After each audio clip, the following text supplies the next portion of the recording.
In the year 2010, Magnus Carlsen was only 19 years old, but he was already the superstar in the chess community. And although he wasn't the world champion in chess, which he became, of course, in 2013, he was actually already the highest ranked player in the world with more than 2,800 rating points on his account, which is really incredible. Magnus was already a beast in 2010, and in that year he played really a beautiful and amazing exhibition game against the world. Actually, the game was against three grandmasters: Hikaru Nakamura, Maxime Vachier-Lagrave, and Judith Polgar, where these three grandmasters decided their moves, and then the chess community, the world, had to decide which move they'll decide to play out of these three moves, which was really incredible exhibition game. And actually, the game itself was really spectacular, with really cool tactics, with also cool strategic ideas in the middle game stage. So in my opinion, the game was quite spectacular, really worth to study and worth to analyze. Be prepared now, this was a beautiful game. So here we see now Magnus Carlsen against the whole world. So let's check out now the game. Magnus opened with the move d4. We have knight to f6 by the world, c4, and after move g6 here, you see we have already an announcement that this game could lead maybe into the King's Indian or maybe into the Grünfeld defense.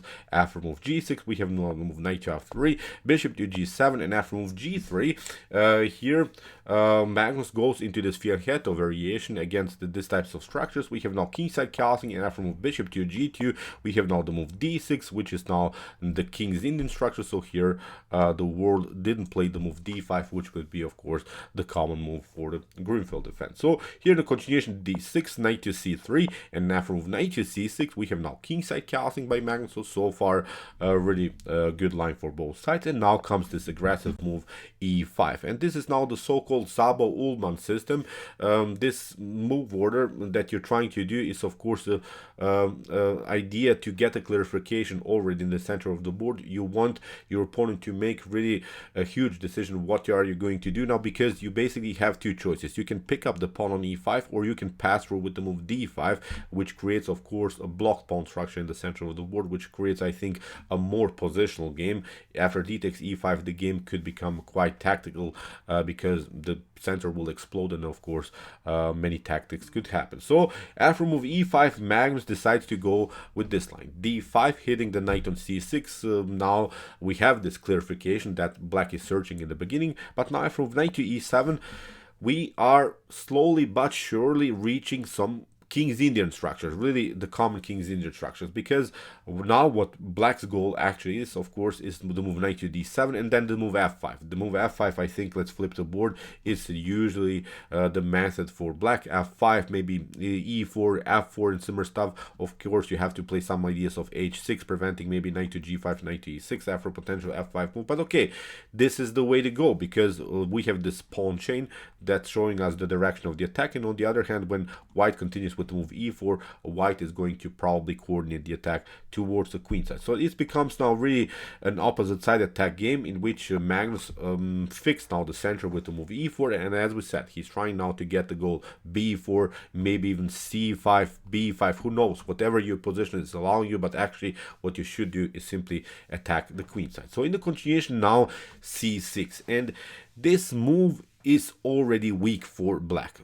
It seems in the beginning that this is good, what are you doing, because you are undermining really the space that white already gained here on the 5th rank. You're trying to battle for the d5 square, but actually this is not the best of lines. Actually a5 should be here sort of a line which is preventing b4, because we said in the beginning for white our basic plan is b4 c5, so that's the way to go. I think with the move a5, at least you're stopping a little bit the progress of white in the continuation of the game. At least you're slowing down his attack. Now white should play something like knight to e1, knight to d3, maybe then afterwards a3, b4. So it's a long run. So you see, white needs many tempi in order to somehow push the pawn on b4 and then eventually to c5. At least, as I said, you slow down a little bit the progress here on the queen side. But after move e4 and c6, okay, you are challenging white now, but Magnus says, okay, you already weakened now your pawn structure here on the queen side. I will now attack your queen side immediately. And look at this. Now the main goal is a5, a6, and when the pawn here on b7 is deflected to c6, then pardon me, to a6, then of course the c6 is weak, and then of course we can occupy the d5 square, then the d6 is weak. So many structural weaknesses could happen already, and Magnus Carlsen is already announcing a beautiful queenside attack. I think that black made this tiny little inaccuracy already in the beginning, because I said with the move a5 in the first place you're stopping your opponent's progress here, and now you make your goal f5, f4 and similar stuff.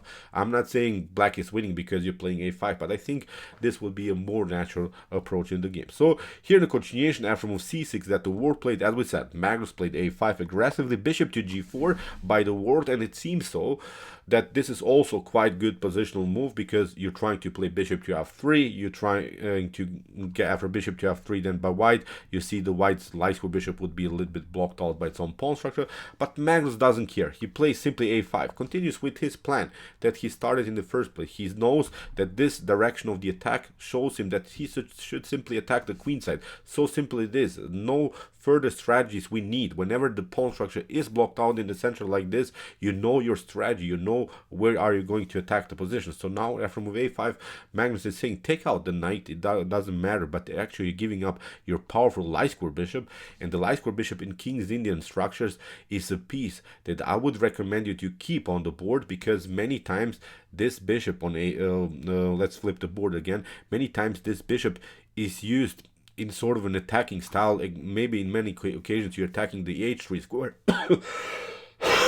pardon me, or maybe if there's a pawn on h3, then you could also attack the position. So actually your light square bishop is the best minor piece on the board, so you don't want to trade it off just for a lousy knight on f3 that's standing there. So that's why, in my opinion, the whole plan of blacks is not so good here in the continuation. So okay, here in the continuation, after move a5 that Magnus Carlsen played, the war took now c takes d5, we have c takes d5, queen to d7. Look at this, after bishop to a3, Magnus is already there. Black didn't play any attacks now on the king side. Black didn't do anything. Black didn't make any progress now with ideas of knight to b5, knight to a7. This could be dangerous. Maybe knight to b5, rook to c7. This could be dangerous. Queen to b3 is dangerous. So again, slowly but surely, black is facing many already tactical problems here on the queen side. So in the continuation, rook from f to c8, queen to a4, and this move I think surprised the world sort of, because after move queen to a4,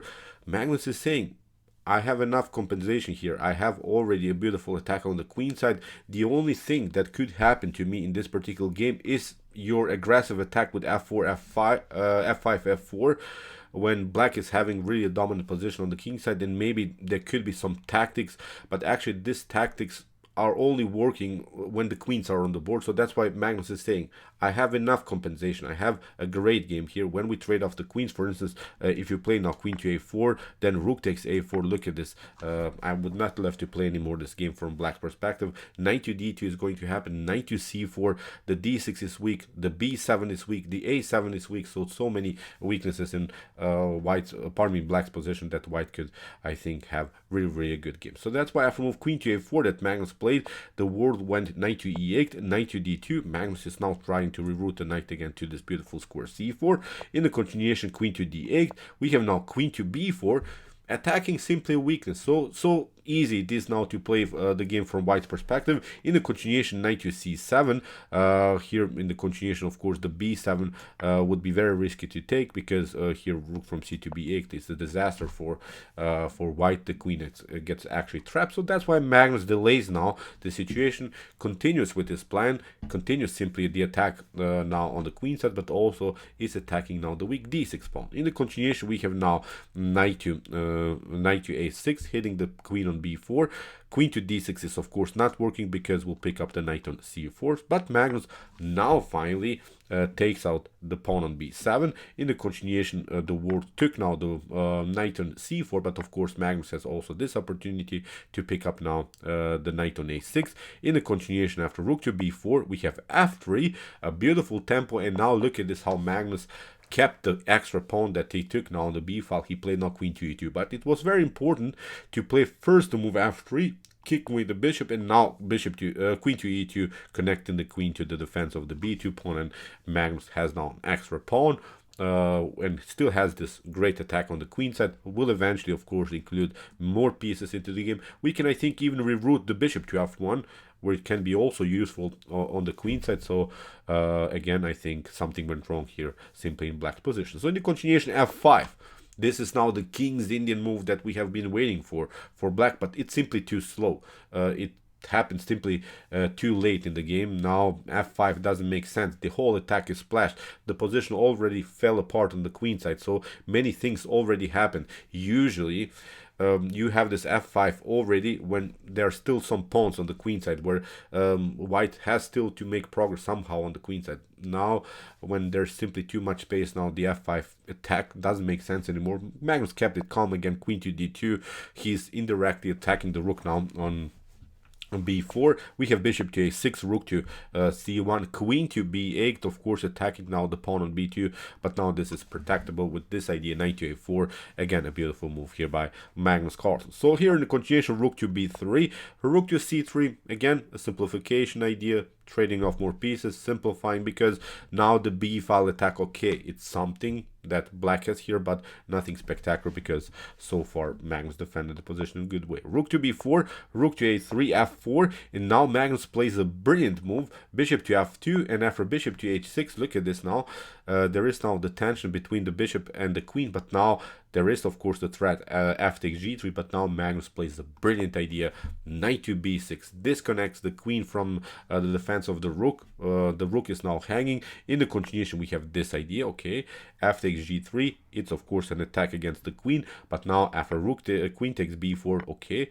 g takes f2, king to f2, and okay, Magnus has some dark square problems here in front of the king, but actually these weaknesses are really hard to exploit, because the queen is simply too far away from the action, the bishop doesn't have support. Still, you have to first take out the knight, of course. So Magnus, with this move knight to b6, went to a wild line where he basically sacrificed two minor pieces for the rook, but he has now also this dangerous pass pawn here on the a file, and also this dangerous pass pawn on the b file. So these are two connected passers, which could cause really here in black's position many tactical problems. So see now, okay, you lost two minor pieces, but you have the rook. But now I think with this activity by both of those rooks on the A and B file, also here black is simply lost. So in the continuation here, the World tried to stay somehow in the game by playing queen to a7. Magnus simply continues the pressure here with the move a6, king to f7, and now black tries here to include somehow the king also into the defense. But now Magnus plays a simple move, queen to a7, rook to a7, and now rook to b6. And now the whole plan is, of course, b4, b5, maybe somehow get a rook on b8, then of course also b6, b7, b8. So whatever you do, I don't think that you can make a mistake here in this particular position for white. So in the continuation, king to e8, rook takes d6. Now the World lost this very important pawn here that's protecting also the e5 pawn. Bishop to f8, again indirectly attacking the rook, but now Magnus taps back to b6, knight to d5, which is of course not good here for white to take out the knight, because then bishop to c5 is going to happen. But okay, Magnus is saying here, you have your fun, good move, but now I have this one, rook to b8, nothing spectacular. The bishop gets pinned. You have to now play bishop to c5. Magnus steps back to g3. We have now knight to e7, controlling of course the defense of the bishop on c8. Magnus includes now the bishop into the game, pins the bishop again, but now after king to d8, Magnus picks up now the bishop. After knight to c8, notice this stunner, rook to c1. This was a beautiful forced tactical sequence that Magnus Carlsen saw. Notice both of these pieces are lined up now on the c file. Even if we play something like king to c7, we can play rook to b5. We'll simply pin the bishop further, and this should be then game over. So that's why after rook to c1, here the World tried rook to c7, but now Magnus played a brilliant rook takes c5, and after rook to c5, a7 in this position, the World resigned. There's nothing that can be done. You can of course get back with your rook, but now we simply promote, and in this particular position you have to sacrifice the rook for the pawn. Now we have another passer. We have here 3 versus 3. Probably will pick up also this one. This one is falling So this is now, of course, a completely win game here for white. So great game, I think, by Magnus. Really cool ideas in the King's Indian structures. I'm really glad that I saw this game, because it's quite instructive how Magnus, after the move c6, realized already many positional problems here on the queen side. c6 was really weak. The war decided to play this move. As I said, in my opinion, a little bit better would have been probably the move a5, stopping at least the progress somehow on the queen side.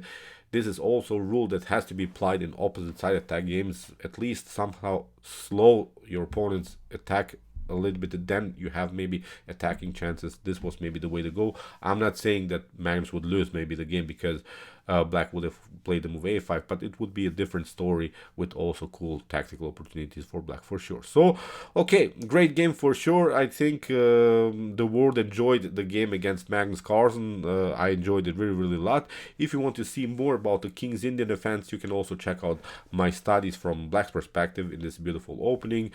Here's the link of our whole playlist. And if you want to see maybe some other cool Magnus Carlsen game, but also some cool computer chess games, you can also check out my commented chess games series. Here are both of these links. And if you like this content, don't forget to subscribe to my channel.